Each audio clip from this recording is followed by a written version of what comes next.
تو مینلی یہ چیلنج ہے. باقی آپ کو پتہ ہے کہ یہاں پر ہوسٹائل انٹیلیجنس ایجنسیز کام کر رہی ہیں.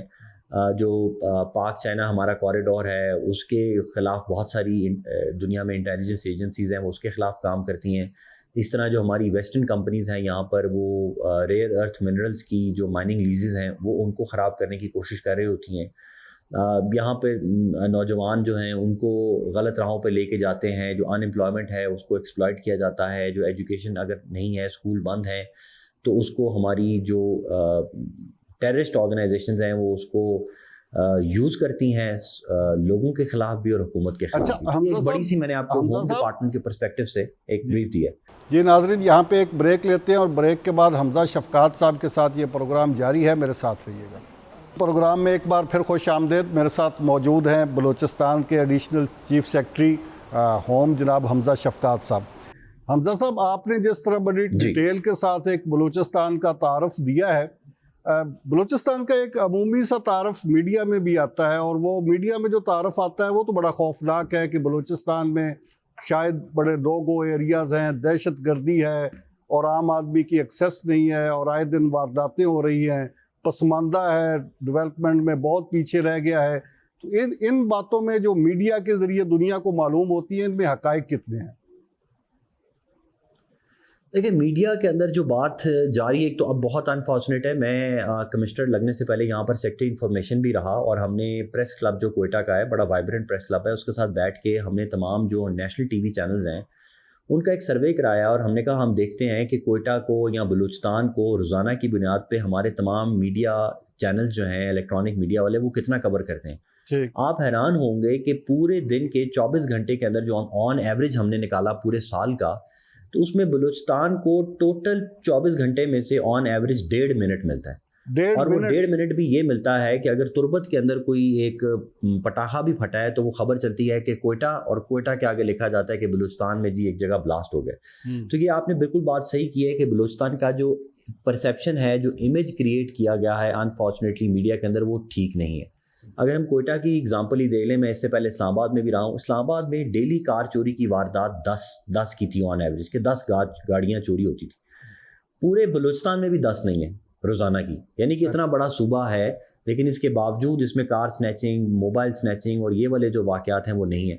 اچھا, اگر ہم کہیں کہ جی یہاں پہ ٹورزم کا جو پوٹینشیل ہے, اگر آپ صرف ہمارا جو فارسٹ ایریاز دیکھ لیں, اگر آپ ہمارے لیکس دیکھ لیں, اگر آپ ہمارے ماؤنٹینز دیکھ لیں, ہمارے ڈیزرٹس دیکھ لیں, یہ ایک ایسی بیوٹی ہے جو پوری دنیا میں کہیں اور اویلیبل نہیں. اور لوگ سمجھتے ہیں یہاں پر نہیں آ رہے. ڈیلی بیسس پہ مور دین 200 فارنرز ہمارے ہوم ڈپارٹمنٹ سے NOCs لیتے ہیں. تو کوئی گوادر جا رہا ہے, کوئی پسنی جا رہا ہے, کوئی گڈانی جا رہا ہے, کوئی پشین جا رہا ہے, کوئی نوشکی کا ڈیزرٹ دیکھنے جا رہا ہے, کوئی جو دنیا کی سب سے پرانی سویلائزیشن ہے مہر گڑھ سویلائزیشن جو مور دین 10,000 ایئرز اولڈ ہے, وہ سویلائزیشن بھی یہاں پہ لوگ اس کی ایکسپلوریشن کے لیے یہاں پہ جانا چاہتے ہیں. حمزہ صاحب, آپ جو بتا رہے ہیں مہر گڑھ کا, یہ پسنی کا, گوادر کا, یہ جو ایریاز ہیں یہاں پہ عام آدمی کی ایکسیس ہے, جا سکتا ہے, کوئی سیکیورٹی رسک نہیں ہے. یہاں تو بیٹھے ایسے پورٹری ہوتا ہے میڈیا پہ کہ آپ پسنی یا گوادر یا تربت یا ان علاقوں میں تو جائیں گے تو شاید زندہ سلامت واپس ہی نہیں آ پائیں گے.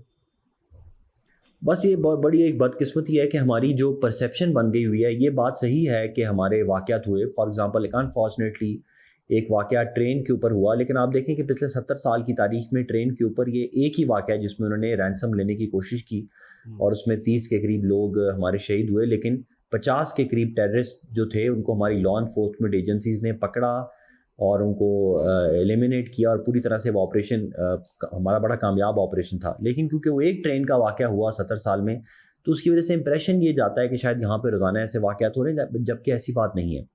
چیزیں کافی حد تک اللہ کا شکر ہے کنٹرول میں ہیں. باقی جہاں جہاں تھریٹس ہوتی ہیں, ہمارے کچھ ایریاز واقعی ایسے ہیں جہاں پہ تھریٹ پرسیپشن ہوتی ہے, اس کے لیے ہم نے SOPs ایشو کیے ہوئے ہیں کہ شام کے بعد اگر ٹریولنگ کرنی ہے تو اس کا یہ طریقہ کار ہے, اگر آپ لوکل کے ساتھ جا رہے ہیں, وداؤٹ لوکل جا رہے ہیں تو اس کا کیا طریقہ کار ہے, اگر آپ سیکورٹی کمپنی کی مدد لینا چاہ رہے ہیں, اگر آپ لیویز کی مدد لینا چاہ رہے ہیں, اس کا کیا طریقہ کار ہے, وہ ہم نے SOPs بنائے ہوئے ہیں. اور اس کی وجہ سے الحمدللہ اگر آپ دیکھیں تو نارملی ہمارا اگست کا مہینہ, نومبر کا مہینہ ایسے ہوتے تھے کہ اس میں بہت زیادہ ٹیررزم کے تھریٹس ہوتے تھے, لیکن الحمدللہ ان دونوں مہینوں میں کوئی بھی واقعہ نہیں ہوا, اور بائی اینڈ لارج ہماری زیرو کیجوالٹی. یہ گزشتہ 2 مہینوں میں کوئی واقعہ نہیں ہوا دہشت گردی کا. نومبر کے مہینے میں آپ کو بتا رہا ہوں جو لارج کے, جس کو ہم ہائی ویلیو ٹارگیٹ یا ہائی ٹیررسٹ انسیڈنٹ ہیں وہ پورے نومبر کے مہینے میں بھی نہیں ہوا اور اگست کے مہینے میں بھی نہیں ہوا. کیونکہ اور حالانکہ پچھلے سالوں میں اگر آپ دیکھیں تو یہ 2 مہینے ایسے ہوتے تھے جس میں بہت زیادہ ٹارگٹ کلنگ ہوتی تھی, اسیسینیشنز ہوتی تھیں اور میسو اٹیکس ہوتے تھے, تو اس طرح نہیں ہوا. اگر آپ دیکھیں تو last month FCC headquarter پہ اٹیک ہوا, وہ بھی ایسا اٹیک ہے کہ اس میں جیسے ہی انہوں نے اٹیک کیا فوری طور پہ FCC نے رسپونڈ کیا اور جتنے 5 کے 5 ٹیررسٹ تھے ان کو نیوٹرلائز کیا ودن 5 منٹس. تو یہ ہے کہ جہاں پہ ایسی بات ہوتی ہے تو وہاں پہ ہمارا رسپانس بھی ہو رہا ہوتا ہے. چیلنجز ہیں, اس میں کوئی شک نہیں ہے, اٹیکس کرتے ہیں, ٹیررسٹ آرگنائزیشنز یہاں پہ آپریٹ کر رہی ہیں, ان کو ہوسٹائل انٹرنیشنل ایجنسیز کی سپورٹ بھی حاصل ہے, لیکن اس کا مطلب یہ نہیں ہے کہ یہ کوئی نو گو ایریاز ہیں. روزانہ کی بنیاد پہ صرف کوئٹہ سے کراچی کی جو گاڑیاں ہیں وہ 1700 سے زیادہ گاڑی وہاں پہ ٹریول کر رہی ہے روزانہ کی بنیاد پہ. تو it means business as usual چل رہا ہے. ٹھیک ہے, دکا واقعات ہوتے ہیں اور ان کو ہم اوور کم کر رہے ہیں. اچھا, یہ جو آپ نے دہشت گردی کے ہاسٹائل ایجنسیز کا ذکر کیا, تو اس میں جو دہشت گردی کے واقعات ہوتے ہیں ایوریجلی اس میں بیرونی فیکٹر کتنا ہے اور اندرونی فیکٹر کتنا ہے اس میں؟ دیکھیں یہ سارے ہی بیرونی فیکٹر میں. ہمارے ادھر 2 بڑی ٹیررسٹ آرگنائزیشنز آپریٹ کر رہی ہیں, ایک کو ہم FAK کہتے ہیں اور ایک کو FAH کہتے ہیں, فتنۃ الہندوستان اور ایک فتنہ الخوارج.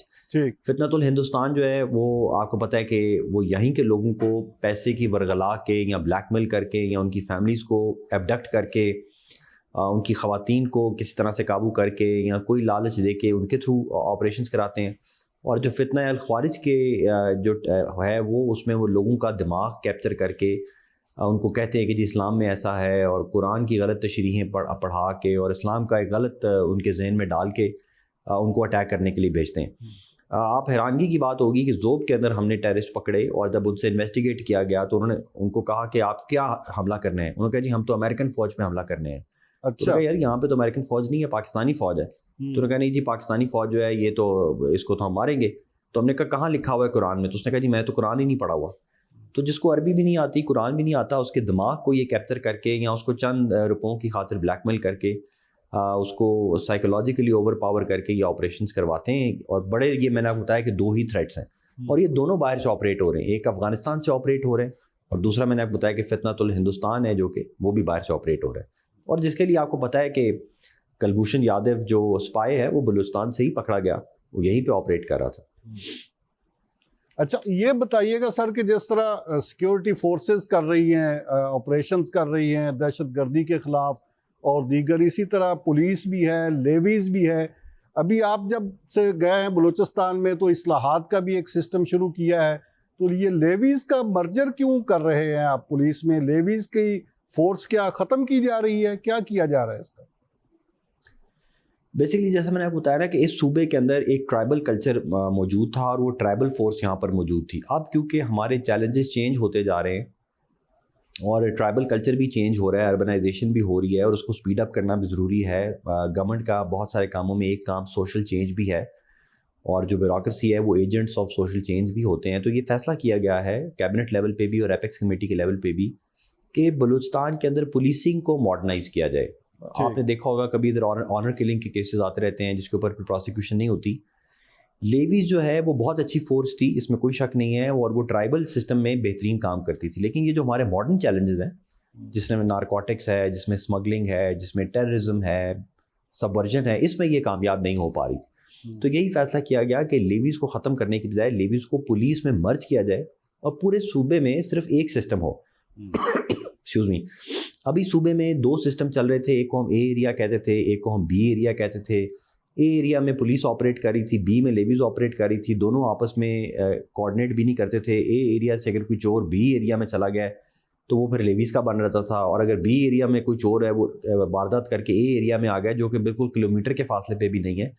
تو یہ جو ساری کنفیوژن تھی اور یہ ایک آرکائک ماڈل آف پولیسنگ تھا جو ٹرائبل کلچر کو پروموٹ کرتا تھا, اس کو ختم کر کے ماڈرنائزیشن کی طرف ہم لے کے جا رہے ہیں. اور الحمدللہ اس میں ہم 90% سکسیزفل ہو چکے ہوئے ہیں. پہلی دفعہ بھی یہ اٹیمپٹ ہوئی تھی 2004-05 میں, لیکن کامیاب نہیں ہو سکی. لیکن ابھی الحمدللہ کامیاب ہوئی ہے, بڑی اچھی تیزی سے اس میں کام چل رہا ہے. 90% ہمارا ایریا جو ہے وہ اے ایریا ہو چکا ہوا ہے, پولیسنگ امپروو ہو رہی ہے, اور اس کے ثمرات آج نہیں تو ہمیں اگلے 10 سالوں میں بہت زیادہ نظر آئیں گے. اچھا حمزہ صاحب, یہ جو لیویز فورس تھی اس کے بارے میں تو داستانیں اس طرح کی بھی سننے میں آئی کہ جب دہشت گرد کہیں پہ ان کے اسٹیشن پہ اٹیک کرتے تھے تو یہ خود اسلحہ ہی ان کے حوالے کر دیتے تھے اور وہاں سے خود ان کو فیسیلیٹیٹ کر دیتے تھے دہشت گردوں کو. اس طرح کی ویڈیوز بھی, واقعات بھی سنے ہم نے. تو یہ لوگ جب لیویز میں تھے تو یہ دہشت گردوں کے سہولت کار تھے. اب جب یہ پولیس میں جائیں گے تو کیسے دہشت گردوں کے ساتھ لڑیں گے؟ بندے تو وہی ہے نا. دیکھیں بالکل آپ کی بات صحیح ہے کہ بندے تو وہی ہیں. لیویز کے اندر انفارچونیٹلی کیونکہ لیویز ٹرائبل فورس ہے, ادھر سے ہی بھرتی ہوئی ہے, وہ خود اور اسی علاقے میں پوسٹڈ ہے, اور ان کا جو سپروائزری میکنزم ہے وہ بھی ٹرائبل ہے. پولیس جو ہے اس کی ریکروٹمنٹ پورے صوبے سے ہوتی ہے, یعنی کہ گوادر کی پولیس والا جو ہے وہ زوب میں بھی کام کر سکتا ہے, زوب والا جو ہے وہ رکشان ڈویژن میں کام کر سکتا ہے, خاران ڈویژن والا جو ہے وہ سبی میں کام کر سکتا ہے. لیویز کا انفارچونیٹلی یہ تھا کہ ادھر ہی کی فورس تھی, قبائلی بنیاد پہ بھرتی کی گئی تھی, رہتی بھی وہیں پہ تھی, اور وہیں پہ اس کو کہا کہ اپنے ہی کزن کے خلاف ٹیررزم کی لڑائی کرو. تو یہ تو ایک امپاسبل سا کام تھا نا کہ لیویز سے ہم وہ کام ہی اس طرح کا ہم نے لینا پڑا. اس لیے یہ فیصلہ ہوا کہ لیویز کے نظام کو چینج کرے. اب لیویز کا بندہ تو وہ رہے گا, لیکن اب اس کا سپروائزری جو پورا میکنزم ہے جس میں اوپر ڈی ایس پی ہوگا, اوپر ایس پی ہوگا, ایس ایس پی ہوگا, ایکسکیوز می, اور پوری کمانڈ ہوگی جس کا اپنا ایک, اور پھر وہ پولیس لائنز میں شفٹ ہوں گے, پھر وہ انٹر پروونشل ان کی ٹرانسفر پوسٹنگز ہوگی اور ان کی ٹریننگ ہوگی. تو وہ اس طرح سے بلیک میل نہیں ہو سکیں گے جیسے پہلے ہوتے. فار ایگزامپل تربت میں وہ لیویز والا بندہ ہے ہمیں پکڑا جو جس کا فرسٹ کزن اور ایک ایسا لیویز والا تھا جس کا سگا بھائی بی ایل اے میں کام کر رہا تھا. ٹھیک. اب اگر آپ اسے کہیں گے کہ آپ اپنے سگے بھائی کے خلاف ہی کاروائی کرو تو وہ کیسے کرے گا؟ اور تو آن دی ادر ہینڈ اگر اس کو وہاں سے اٹھا کے آپ زوب میں پوسٹ کریں تو وہ بہترین کام کرے گا, کیونکہ وہ آفیشیل تو اچھا ہے, ٹریننگ بھی اس کی اچھی ہے, ٹرائبل فورس بھی اس کے ساتھ پوری ہے. تو اس لیے اس پورے نظام کو ہی بدلا جا رہا ہے. اٹس ناٹ اباؤٹ انڈیویجولس کہ ایک بندہ یہ نہیں ہے, ایک تو پورا اس کے اوپر سپروائزری ہائرارکی ہے وہ کریٹ کی جا رہی ہے کہ وہ S P, S S P, اور اس کا پورا ایک نظام ہوگا, اے اے جی اسٹیبلشمنٹ, ڈی اے جیز 15 جو ہیں وہ گریڈ 20 اور گریڈ 21 کے آفیسرز ہوں گے جو اس کے اوپر سپرویژن کر رہے ہوں گے. ویئر ایز لیویز کے اندر ان کی سپرویژن صرف ایک رسالدار میجر اور ایک صوبے دار میجر کرتا تھا. تو یہ ایک فنڈامنٹل ڈفرینس ہے. اور ہم حمزہ صاحب یہ جتنے بھی لیویز کے لوگ ہیں وہ ٹرانسفر ہوئے ہیں پولیس میں, ان کی کیپیسٹی بلڈنگ بھی ہوگی, ٹریننگ بھی ہوگی دوبارہ نئے سرے سے, اور ان کو پورے بلوچستان میں کہیں پہ بھی تعینات کیا جا سکے گا. جی ان کی ٹریننگ آلریڈی سٹارٹ ہو گئی ہوئی ہے. ان کی جو فورٹیفیکیشن آف تھاناز ہے وہ سٹارٹ ہو چکی ہوئی ہے. ان کے جو ناکے ہیں پولیس کو ہینڈ اوور کر دیے گئے ہیں. ان کے ڈی ڈی او کوڈز, ان کے فائنینشیل کوڈز, ان کا انفراسٹرکچر, ان کے جتنے پروجیکٹس ہیں وہ پولیس کو ہینڈ اوور کیے گئے ہیں.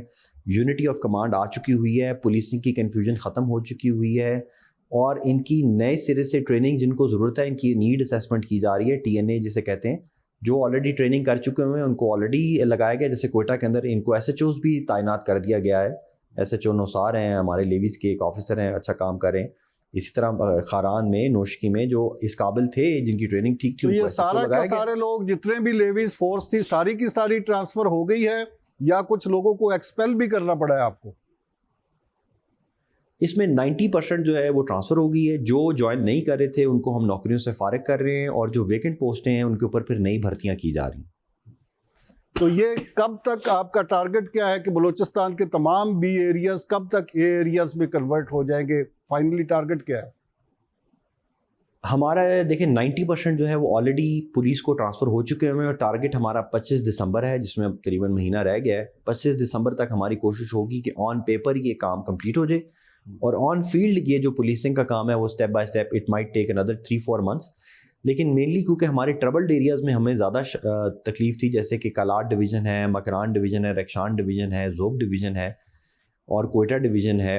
یہ سارے کے سارے ٹرانسفر ہو چکے ہیں جن میں مین ایشو تھا. صرف ہمارا سبی کے کچھ ایریاز رہ گئے ہیں, لورلائی کے کچھ ایریاز رہ گئے ہیں, وہ ویسے بھی پیسفل ہیں, اس میں ایسا کوئی بہت بڑی کوئی انسرجنسی کے مسئلے بھی نہیں ہیں, اور نارکوٹکس کے بھی اس طرح کے مسئلے نہیں ہیں. تو ان کو ہم تھوڑا سا ٹائم میں کریں گے تاکہ یہ پچھلا کام ہمارا سکسیزفل ہو جائے. پھر آگے انشاءاللہ آہستہ آہستہ اسٹیپ بائی اسٹیپ اس سے جو لیسنز ہم لرن کریں گے وہی ہم وہاں پر اپلیکیٹ بھی کریں گے. جی ناظرین, یہاں پہ ایک بریک لیتے ہیں, اور بریک کے بعد حمزہ شفقات صاحب کے ساتھ یہ پروگرام جاری ہے, میرے ساتھ رہیے. یہ پروگرام میں ایک بار پھر خوش آمدید. میرے ساتھ موجود ہیں بلوچستان کے ایڈیشنل چیف سیکرٹری ہوم جناب حمزہ شفقات صاحب.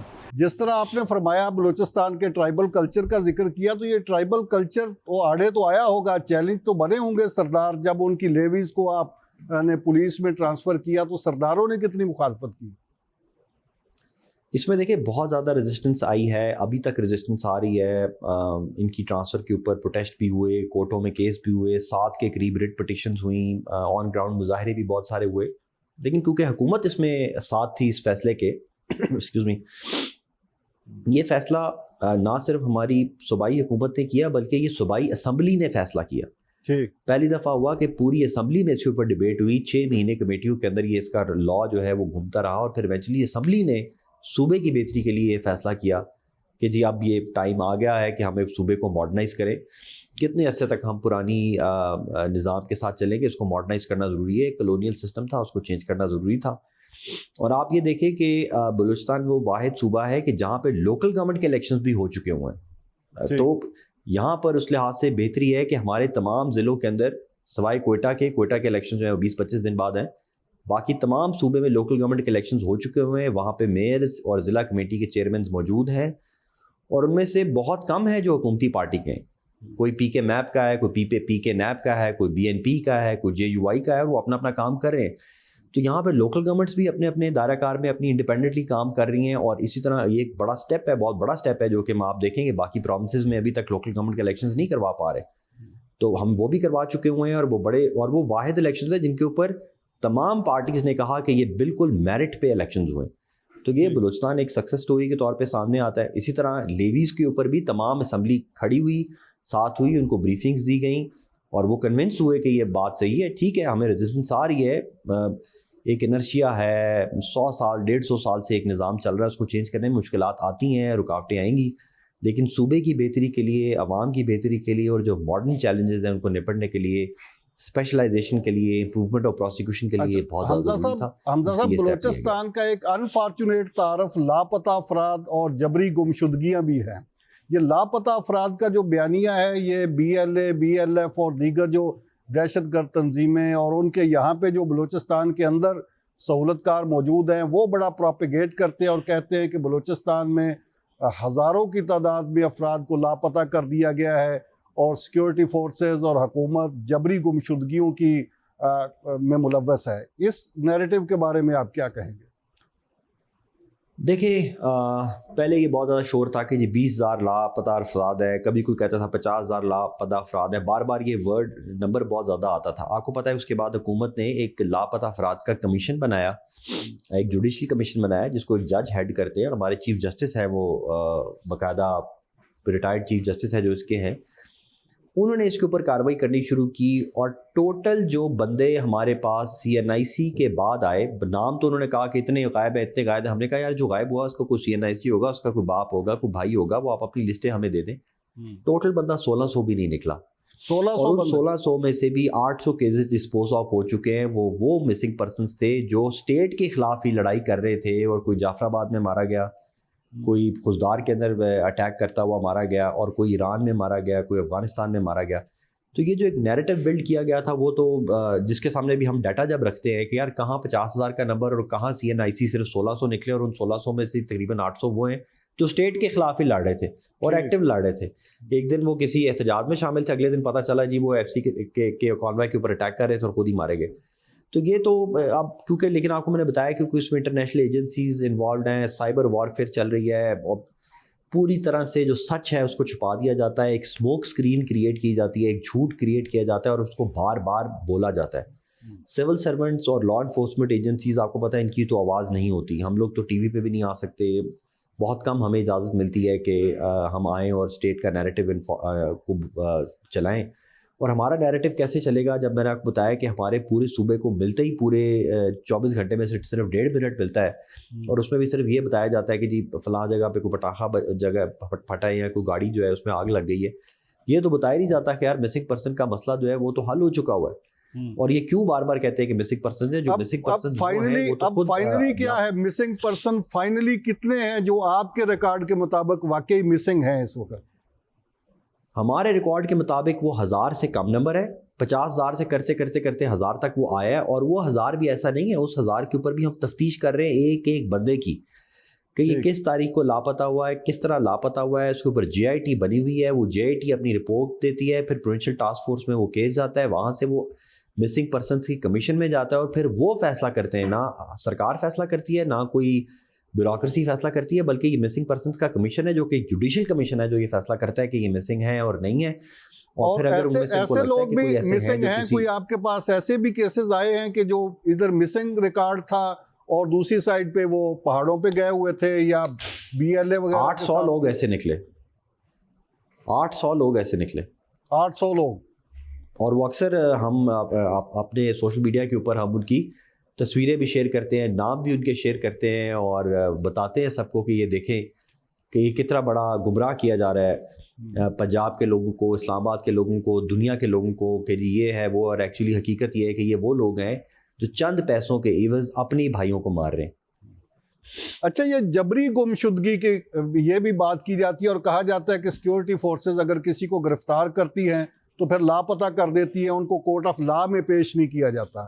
اس بارے میں کیا کہیں گے آپ؟ دیکھیں اس کے اوپر اب تو قانون بن چکا ہوا ہے، یہ شکایت تھی، اس کے اوپر قانون بنا، اس قانون کے تحت ایک انٹرنمنٹ سینٹر بنایا گیا کوئٹہ میں. وہ انٹرنمنٹ سیکٹر جو ہے وہ فنکشنل ہے.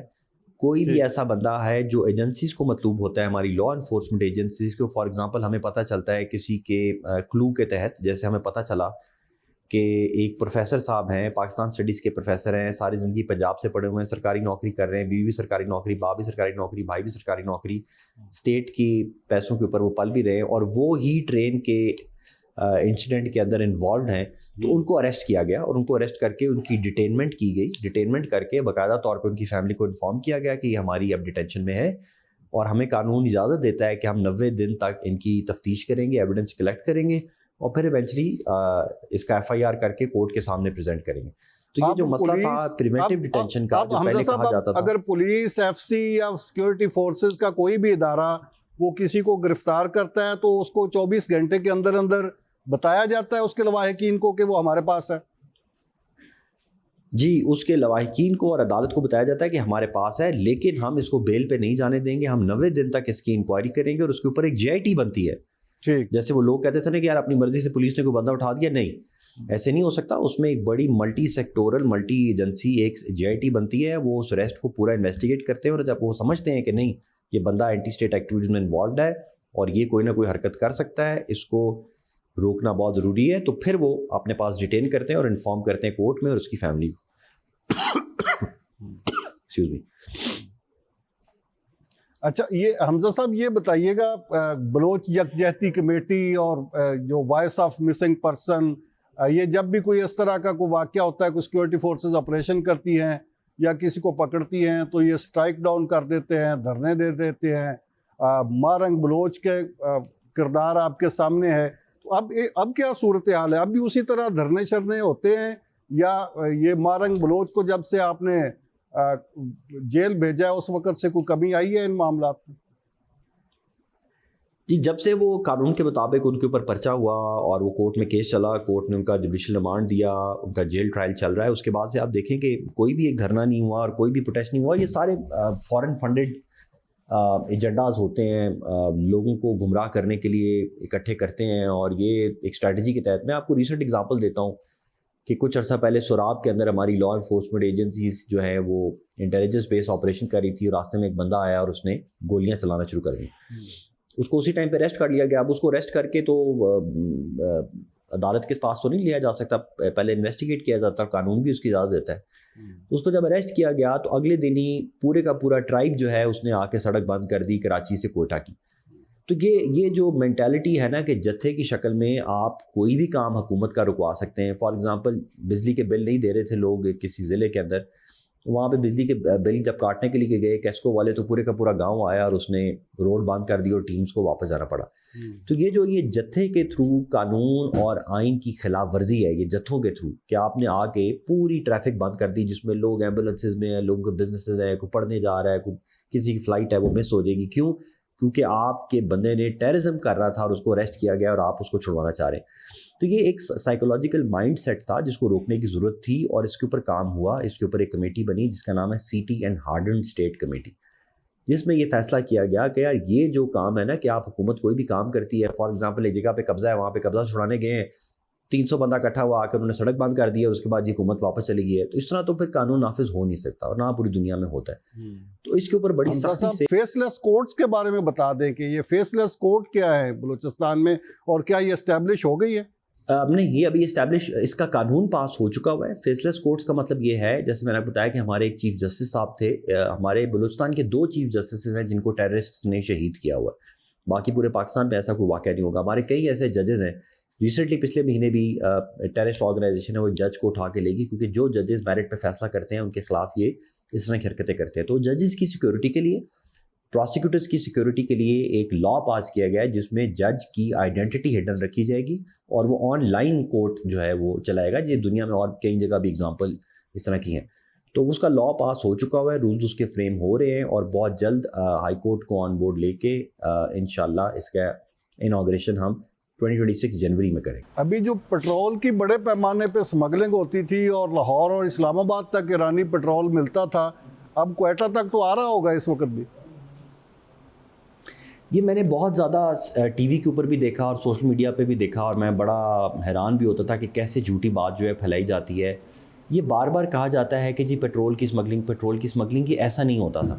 اچھا, ایشو یہ ہے کہ پاکستان جو پیٹرول خریدتا ہے وہ باہر سے خریدتا ہے, باہر کی دنیا سے خریدتا ہے آئل مارکیٹنگ کمپنیز کے تھرو, اور اس کے بدلے میں بہت ڈالرز ہم پے کرتے ہیں. اور اسی وجہ سے آپ دیکھیں کہ پاکستان کو بیلنس آف پیمنٹ کرائسس کا شکار ہونا پڑا ہے, کیونکہ ہمارے پاس اب ڈالر کیونکہ نہیں ہے, اور اسی وجہ سے ہماری کرنسی جو ہے وہ بھی نیچے گرتی جا رہی ہے. آن دی ادر ہینڈ ایران کے بارڈر کے اوپر جو پیٹرول ہم لے رہے ہیں وہ تھرو بارٹر لے رہے ہیں, جو کہ ٹیمپریریلی گراؤنڈ لیول پہ الاؤڈ ہے, کیونکہ ہم باقی پیٹرول کے اوپر پوری طرح سے ہمارا پیمنٹ ہم نہیں کر پا رہے. تو وہاں کی لوکل نیڈس کو پورا کرنے کے لیے ایران سے پیٹرول جو ہے وہ آتا تھا بارٹر ٹریڈ کے طور پہ, اور وہ پیٹرول یہاں پہ استعمال کرتے تھے, اور اس کے بدلے میں یہاں کا بہت سارا سامان جو ہے وہ ایران جاتا تھا, اور وہ آپس میں آن گراؤنڈ ایک ایگریمنٹ موجود تھا جس کو, اور اس کو لیکن ٹی وی پہ سوشل میڈیا پہ شاید یہ چلایا جا رہا تھا کہ یہ بہت بڑی کوئی پیٹرول کی اسمگلنگ ہو رہی ہے. اور اس کے پیچھے بھی یہ بیسیکلی بڑی مارکیٹنگ کمپنیز تھیں جو یہ چاہتے تھے کہ یہ بھی کام بند ہو تاکہ ہمارا پیٹرول جو ہے وہ آئے, جو کہ 3 گنا مہنگا بھی ہے اور اس کے لیے ڈالرز بھی پے کرنے پڑتے ہیں. تو ایک تو یہ ایک متھ ہے, مسکنسیپشن ہے جو کریٹ کی گئی. دوسرا, اس پیٹرول کی وجہ سے ہزاروں کی تعداد میں لوگ جو تھے ان کا جو بے روزگاری تھی وہ ختم ہوئی تھی, اور وہ اس ٹریڈ کے اندر انوالوڈ تھے, اور اس ٹریڈ کے تھرو وہ یہ کام کر رہے تھے, اور تربت کا, پنجگور کا, گوادر تربت تک کی تمام جو آئل کی نیڈس تھی وہ یہی چیزیں پورے کرتے تھے.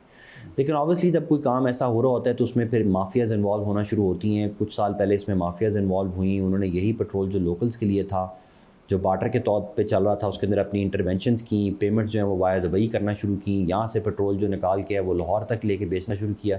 اس کے اوپر تقریباً 1.25 سال پہلے 1.5 سال پہلے ایک کریک ڈاؤن سٹارٹ ہوا. ابھی الحمدللہ یہ پوری طرح سے ہم بند کر چکے ہوئے ہیں. صرف کوئٹہ کے اندر ہم 900 کے قریب اس طرح کے انلیگل اسٹیشنز جو تھے وہ بند کر چکے ہوئے ہیں. اس 2 مہینے میں ہم نے 3000 پمپس جو ہیں وہ اس طرح کے انلیگل جو تھے وہ بند کر دیے ہیں.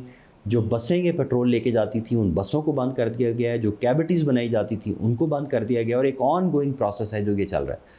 ٹھیک ہے, اس میں لیکیج ہوتی ہوگی, ظاہری بات ہے 100% کنٹرول نہیں ہو سکتا کسی بھی ادارے کا, لیکن پھر بھی بائی اینڈ لارج اس کو ڈسکریج بھی کیا جا رہا ہے. اسٹیپ بائی اسٹیپ لوگوں کو آلٹرنیٹ مواقع دیے جا رہے ہیں. جیسے میں نے آپ کو بتایا نا کہ BISP کے تھرو, امپلائمنٹ پروگرام کے تھرو, اسکل ڈیولپمنٹ کے تھرو, یوتھ ڈیولپمنٹ پروگرامز کے تھرو. آپ کو یہ بھی پتہ ہونا چاہیے کہ بلوچستان ایسا صوبہ ہے کہ جہاں پہ کوئی بھی اگر لیبر کا بچہ ہے اس کو اسلام آباد میں لاہور کے بیسٹ اسکولوں میں فری آف کاسٹ حکومت تعلیم بھی دے رہی ہے اور بچوں کو پڑھا بھی رہی ہے, بورڈنگ لاجنگ کا خرچہ بھی برداشت کری.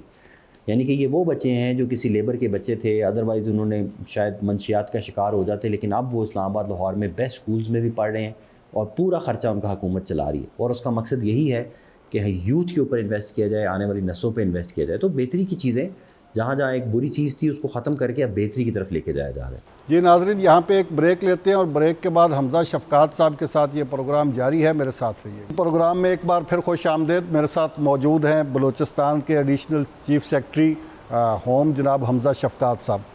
حمزہ صاحب, یہ منشیات کی کاشت بلوچستان میں ایک ایسے ہے کہ اس کو تو روٹین کا بزنس سمجھا جاتا تھا, اور سمگلنگ کو بلوچستان میں تجارت سمجھا جاتا ہے. اب وہاں پہ سمگلنگ کے خلاف بھی کریک ڈاؤن ہو رہا ہے, منشیات کے خلاف بھی کریک ڈاؤن ہو رہا ہے. اس حوالے سے کیا چیلنجز ہیں؟ بالکل آپ نے صحیح بتایا ہے. بلوچستان کے جو 3 ماڈرن چیلنجز ہیں جو میں آپ کو پہلے بھی بتا رہا تھا کہ جس کی وجہ سے لیویز کو پولیس میں مرج کیا جا رہا ہے، وہ یہی چیلنجز ہیں: اسمگلنگ، نارکوٹکس اور ٹیررزم. یہ 3 چیلنجز، اور ان 3 چیلنجز کو نمٹنے کے لیے ہی پولیسنگ کا نظام اور کنٹرول کا نظام جو ہے نا وہ بہتر کرنا بہت ضروری تھا. جب سے افغانستان کے اندر ادھر زیادہ سختی ہوئی تو کچھ لوگ ہیں نارملی ایلیگل افغانز ہی تھے جو یہاں پر گھسے، اور یہاں پر کیونکہ واسٹ لینڈ ہے، بہت دور دور تک ہے، ویزیبلٹی نہیں ہوتی اس طرح انتظامیہ کو، تو آئے اور انہوں نے یہ کام کرنا شروع کیا. لیکن یہ 2023 میں اس کو ہائی لائٹ کیا گیا، ہماری ایجنسیز نے کیا کہ یہ کام یہاں پر شروع ہو رہا ہے اور اس پہ کریک ڈاؤن کرنا بہت ضروری ہے. اور تاریخ کا سب سے بڑا آپریشن پھر 2023 میں، اور اس کے بعد 2024 میں، اور 2025 میں تقریباً ہزاروں ایکڑ جو ہے وہ کینبس، پاپی، جہاں پہ بھی ایلیگل اس طرح کی فصل اگائی جاتی تھی کہیں پہ عمان یا اس طرح کی کوئی بھی چیز، اس کے خلاف کریک ڈاؤن کیا. اور یہ اب آن گوئنگ پروسیس بن چکا ہے، کمیٹیز بن چکی ہوئی ہیں، پروونشل ٹاسک فورس بن چکی ہوئی ہے، اور اب ہمارا ایکسائز ڈپارٹمنٹ اپنا قانون لے کے آ رہا ہے جس کے ذریعے جس زمین پر بھی یہ کاشت کی جائے گی وہ زمین ہی بھگ کے سرکار ضبط ہوگی، اور وہ جو بندے اس کے ساتھ ایسوسیٹڈ ہیں ان کو 4 شیڈول میں ڈالا جا رہا ہے، ان کے CNICs اور تمام چیزیں بلاک کی جا رہی ہیں. میرا خیال ہے کہ یہ چیلنج ہے، لیکن اس کو ہم نبٹنے کے لیے پوری طرح سے تیار ہیں، اور اگلے 6 7 8 مہینے کے اندر آپ دیکھیں گے کہ ہم اس پہ پوری طرح قابو کرنے میں کامیاب ہو جائیں گے جہاں تک نارکوٹکس کی بات ہے. اب ہم آ جاتے ہیں اسمگلنگ کی طرف. آپ کو پتہ ہے کیونکہ ہمارے بارڈر کا ایریا ہے ایران کا اور افغانستان کا، اور یہاں پہ چمن میں، براپچا میں، بادینی میں، تافتان میں، دال بندین میں، پنجگور میں، یہاں پر لوگ دونوں طرف رہتے ہیں، ایک ہی ٹرائب کے لوگ ہیں، وہ آپس میں ایک دوسرے سے ملتے بھی رہتے تھے اور ایکسچینج بھی کرتے رہتے تھے. لیکن اس کا فائدہ جو ہے وہ اسمگلرز نے اٹھانا شروع کیا، اور اسمگلرز نے یہاں کی لوکل پاپولیشن کو استعمال کرتے ہوئے چینی کی بہت زیادہ اسمگلنگ کی جو کہ کروڑوں اربوں روپے میں ہے. اسی طرح دوسرے بہت سارے مٹیریلز ہیں جو کہ بینڈ یا کاؤنٹرا بینڈ آئٹمز ہیں، ان کی اسمگلنگ شروع کی. اس کے اوپر کریک ڈاؤن جو ہے وہ تقریباً 1.25 سال سے، جیسے یہ نئی حکومتیں آئیں انہوں نے بین لگایا، سختی کی. پیٹرول پہلے بارٹر کے طور پہ ایکسچینج ہوتا تھا، لیگلی الاؤڈ بھی تھا، اس کی مقدار کم کی، اور ساتھ ہی ساتھ جابز کا ایک پروگرام سٹارٹ کیا، بے نظیر انکم سپورٹ پروگرام کو بڑھایا، تاکہ اگر کسی کی امپلائمنٹ کا مسئلہ ہو رہا ہے تو اس کو جاب ملے، اگر کسی کے پاس پیسے نہیں ہیں، وہ غربت کا شکار ہو رہا ہے تو اس کو BISP سے پیسے دیے جائیں. لیکن لوگوں کے اندر یہ جو کلچر ہے کہ ہم نے چینی بیچنی ہے، جانور بیچنے ہیں، اور کراس بارڈر کسٹمز اور ایکسائز ڈیوٹی سے بچا کے ہم نے چیزیں لے کے جانی ہیں، اس کو بند کیا جائے. تو اس میں بھی کافی حد تک کامیابی ہے. اس میں ایسا بھی ہوا کہ جو لوگ انوالو تھے، 70 کے قریب لوگ تھے، وہ پکڑے گئے، ان پہ پرچے ہوئے، ان پہ انکوائریاں ہوئیں، جو تمام پورے صوبے میں اس کام میں انوالو تھے، اور کافی حد تک کرب ڈاؤن کیا. جس کا سب سے بڑا اگزامپل ہماری چینی کی ہے کہ چینی کا 2022 میں بہت بڑا سکینڈل ہوا، اور ابھی الحمدللہ پچھلے 2-3 سال سے بلوچستان میں نہ چینی کی کمی ہوئی ہے اور پرائسز بھی کافی حد تک کنٹرول ہیں. اس طرح گوشت کا بڑا کرائسس ہوا اور وہ بھی اب الحمدللہ ہمارا کنٹرول میں. تو ابھی چیزیں کافی حد تک امپروومنٹ کی طرف جا رہی ہیں. اچھا حمزہ صاحب، یہ بتائیے کہ یہ جو سوشل انگیجمنٹ کا پروگرام ہے، سیکیورٹی فورسز کے آفیسرز بھی نوجوانوں کے ساتھ ڈائلاگ کر رہے ہیں، کالج یونیورسٹی کے دورے کر رہے ہیں، وزیر اعلیٰ بلوچستان بھی کھلی کچہریوں میں، جرگوں میں انگیجمنٹ کر رہے ہیں، تو اس کے کیا نتائج نکل رہے ہیں؟ اور اس میں یہ بتائیے گا کہ عوامی نمائندوں کی مکمل تائید حاصل ہے آپ کو؟ یہ بہت عرصے سے بلوچستان میں فیل کیا جاتا تھا کہ جی گورنمنٹ اور جو پبلک ہے اس کے درمیان ڈسٹنسز بہت بڑھتے جا رہے ہیں. ایک تو فزیکلی بھی ڈسٹنسز بہت زیادہ تھے. اگر آپ نے یہاں سے تربت جانا ہے تو آپ کو 14 گھنٹے لگتے ہیں بائی روڈ. اگر آپ نے یہاں سے گوادر جانا ہے تو آپ کو 19 گھنٹے لگ جاتے ہیں. اگر آپ نے آوران جانا ہے تو آپ کو 12 گھنٹے لگتے ہیں. تو مطلب بہت زیادہ فاصلے ویسے بھی تھے، اور اسی فاصلوں کی وجہ سے سائیکولوجیکل فاصلے بھی بڑھنا شروع ہو گئے. لوگوں کی یہ شکایت تھی کہ جی ہمارا MP ہمارے پاس نہیں آتا، جبکہ MP یہ کہتے تھے کہ جی ہم ہیڈ کوارٹر سے، فار ایگزامپل جو چاغی کا جو ہیڈ کوارٹر ہے اس سے اگر آپ نے ساتھ والے گاؤں میں بھی جانا ہے تو آپ کو 3-3 4-4 گھنٹے کی ڈرائیو کرنی پڑتی ہے. تو یہ سائیکولوجیکلی بھی فاصلے بڑھتے جا رہے تھے. اس کو ختم کرنے کے لیے ایک بڑا کمپریہنسو ایکشن پلان بنا whole of the government approach کا، کہ تمام لوگ، تمام ادارے لوگوں کے پاس خود جانا شروع کریں. گورنمنٹ ایٹ ڈور اسٹیپ کی پالیسی. اس میں چیف منسٹر صاحب نے اور کور کمانڈر صاحب خود چیف سیکرٹری گورنر کے ساتھ مل کے ہر ضلع میں جا رہے ہیں اور وہاں پر کھلی کچہریاں کرتے ہیں، جرگاز کرتے ہیں. یہ ایک حصہ ہے. اس کے علاوہ جو تمام کمشنرز ہیں، تمام ڈپٹی کمشنرز ہیں، ان کو کہا گیا ہے کہ وہ بھی ہر مہینے لوگوں کے ساتھ کھلی کچہری کریں، اور کھلی کچہری کر کے اس میں سے جو پرابلمز آ رہی ہیں وہ آئیڈینٹیفائی کریں اور حکومت کو پریزنٹ کریں تاکہ ان پہ کام کیا جائے. اس ساری ایفرٹ کا فائدہ یہ ہوا کہ اس ساری ایفرٹ کو دیکھتے ہوئے لوگوں کو پتہ چلا کہ یار کچھ شکایتیں بہت چھوٹی چھوٹی ہیں، جیسے پانی کی سپلائی کی اسکیم ہے، یا ایک برج بنانا ہے، یا ایک قبرستان کی دیوار بنانی ہے، یا ایک ڈسپینسری ہے اس کا ایک کمرہ بنانا ہے، یا اسکول کے اندر 2 کمرے بنانے ہیں. تو اس ساری چیز کو پورا کرنے کے لیے حکومت نے پھر اسی کھلی کچہریوں میں سے جو انپٹ آئی تھی اس سے ایک پروگرام سٹارٹ کیا جس کو BSDI کہتی ہیں، بلوچستان سوشل ڈیولپمنٹ انیشیٹو. وہ اتنا زبردست اور اتنا برلینٹلی وہ کامیاب ہوا ہے، اس کی اتنی اچھی ہمیں انپٹ آ رہی ہے کہ اس میں لوگ بھی خوش ہو رہے ہیں، ان کی پرابلمز بھی وہیں پہ ریزالو ہو رہی ہیں.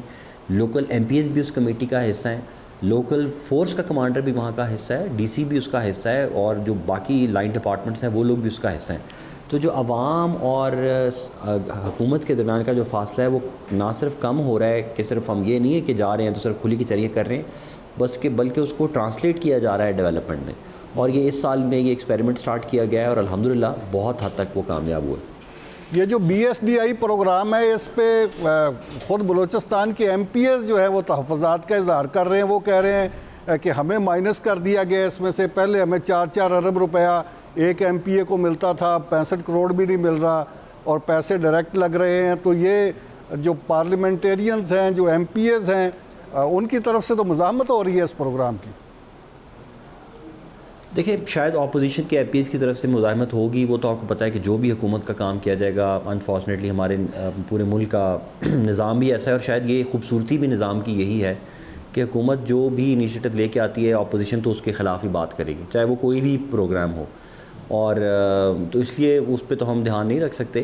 لیکن جہاں تک یہ بات ہے کہ جی کیا یہ پروگرام کے فائدے ہو رہے ہیں یا نہیں ہو رہے، تو وہ تو آپ کو خود قانونی طور پہ آپ دیکھیں تو ہمارا آئین یہ کہتا ہے کہ MPA کا کام یہ ہے کہ وہ پروونشل اسمبلی کا ممبر ہے، اس کا کام لا میکنگ ہے، اس کا کام گلیاں بنانا، تھانے کچہری کی سیاست کرنا یہ ہے نہیں. یہ انفارچونیٹ ہے کہ یہ ہو رہا ہے. تو میرے خیال میں تو یہ ایک اور بہتر طریقہ کار ہے کہ ہم آئین کو انفورس کر رہے ہیں کہ جس کا جو کام ہے وہ وہی کام کرے. پالیسی امپلیمنٹیشن بیوروکریسی کا کام ہے، پالیسی میکنگ کیبنٹ کا کام ہے، لیجسلیشن پارلیمنٹ کا کام ہے.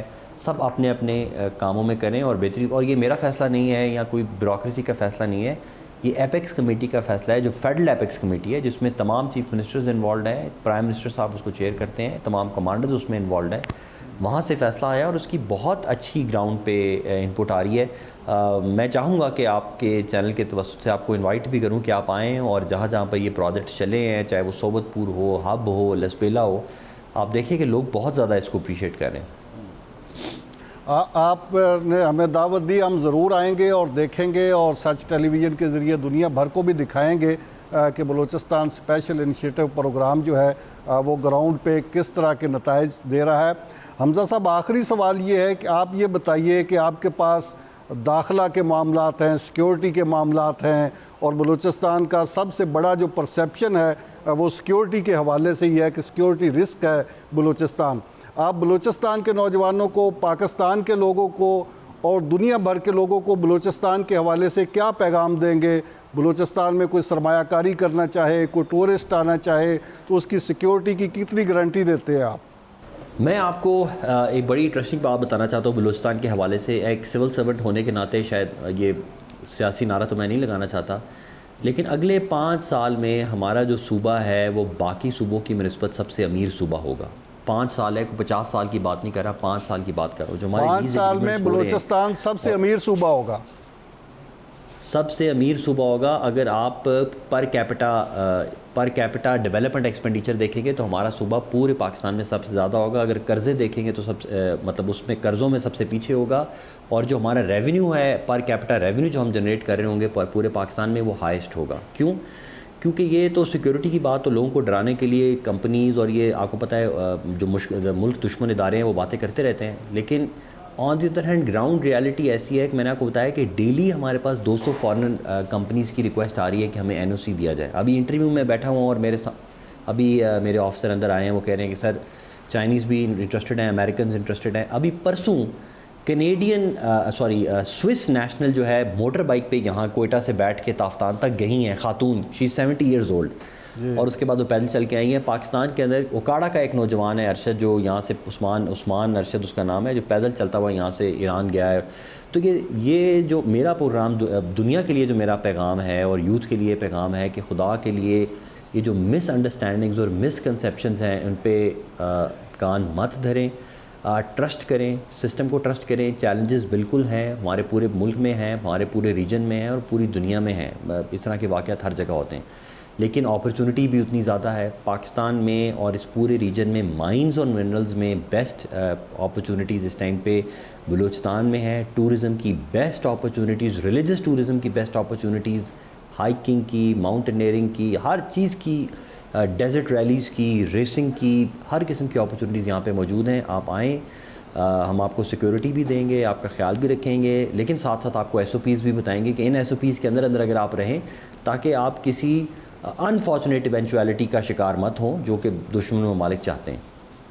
بہت شکریہ جناب حمزہ شفقات صاحب، آپ نے قیمتی ٹائم دیا. ناظرین، بلوچستان کے ایڈیشنل چیف سیکرٹری ہوم جناب حمزہ شفقات صاحب کی گفتگو آپ نے سنی. انہوں نے بلوچستان کا وہ رخ دنیا کو دکھانے کی کوشش کی، تصویر کا وہ رخ دکھانے کی کوشش کی جو اس وقت تک دنیا کی نظروں سے اوجھل ہے. بدقسمتی سے بلوچستان کا جو منفی تعارف دنیا کے سامنے میڈیا کے ذریعے اور سوشل میڈیا کے ذریعے پھیلایا جا رہا ہے، اس سے بلوچستان کو اور پاکستان کو ناقابل تلافی نقصان ہو رہا ہے. بلوچستان کے اصل حقائق وہ ہیں جو حمزہ شفقات صاحب نے بیان کیے اور خود بلوچستان کے اندر بیٹھ کر بیان کیے.